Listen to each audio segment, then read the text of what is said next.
Friends, நிறைய பேர் கேட்குறீங்க, நூல் யூஸ் பண்ணலாமா, நைலான் யூஸ் பண்ணலாமா, நீங்கள் என்ன யூஸ் பண்ணுறீங்க அந்த மாதிரி கேட்குறீங்க. நான் வந்து நைலான் யூஸ் பண்ணுறேன். ரெண்டுலேயும் இருக்க பெனிஃபிட் சொல்லிடுறேன். இப்போ நீங்கள் பிகினர்ஸாக இருக்கீங்க அப்படின்னா நான் ரெக்கமெண்ட் பண்ணுறது நார்மல் சூயிங் த்ரெட் யூஸ் பண்ணுங்கள். அப்போ தான் உங்களுக்கு வந்து சில்க் த்ரெட் வந்து நல்லா ப்ராக்டிஸ் ஆகும். நீங்கள் நல்லா போட ஆரம்பிச்சிட்டிங்க, எனக்கு ஃபாஸ்ட்டாக போடணும் அப்படின்னா உங்களுக்கு நைலான் ரொம்பவே ஹெல்ப்பாக இருக்கும். நீங்கள் நல்லா ப்ராக்டிஸ் பண்ணதுக்கப்புறம் தான் நீங்கள் நைலான் எடுக்கணும். ஏன்னா நைலான் வந்து ரொம்ப மெல்லிஸாக இருக்கும். அதனால சொல்கிறேன். நெக்ஸ்ட்டு வந்து எண்டு நாட் போடும்போது நார்மல் சூயிங் த்ரெட்டில் நீங்கள் எப்பவும் போல் எண்டு நாட் போட்டுடலாம். ஆனால் நைலானில் வந்து நீங்கள் அந்த மாதிரி போட்டிங்கன்னா ஒரு 100க்கு 90% வந்து அது எடுத்துரும்.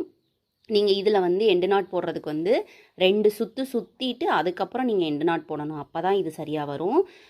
இன்னொன்று வந்து நைலான் த்ரெட் யூஸ் பண்ணால் அந்த ப்ளவுஸை வந்து நீங்கள் அயன் பண்ணக்கூடாது, ஓகேவா? ஏன்னா இது வந்து பிளாஸ்டிக் தானே நைலான். ஸோ வந்து அப்படியே நீங்கள் போட்ட ஒர்க் ஃபுல்லாமே கொலாப்ஸ் ஆயிரும், சரியா? அது ஒன்று மட்டும்தான். மற்றபடி நான் வந்து யூஸ் பண்ணுறதுக்கு எது பெட்டர் அப்படின்னா ரெண்டுமே ஓகே தான். உங்களுக்கு எது ஈஸியாக வருதோ, த்ரெட்டை பொறுத்த வரைக்கும் கொஞ்சம் அப்படியே பிசிறு பிசிறாக தட்டும், சரியா? நீங்கள் நல்லா ப்ராக்டிஸ் பண்ணிட்டீங்கன்னா அந்த ப்ராப்ளம்லாம் இருக்காது. ஸோ வந்து ரெண்டுமே ஓகே தான். உங்களுக்கு எது ஈஸியாக இருக்கோ அதை போட்டுக்கோங்க. எனக்கு வந்து நான் ஃபஸ்ட்டு வந்து ஒரு 1 இயர் வந்து த்ரெட்டு தான் யூஸ் பண்ணேன்.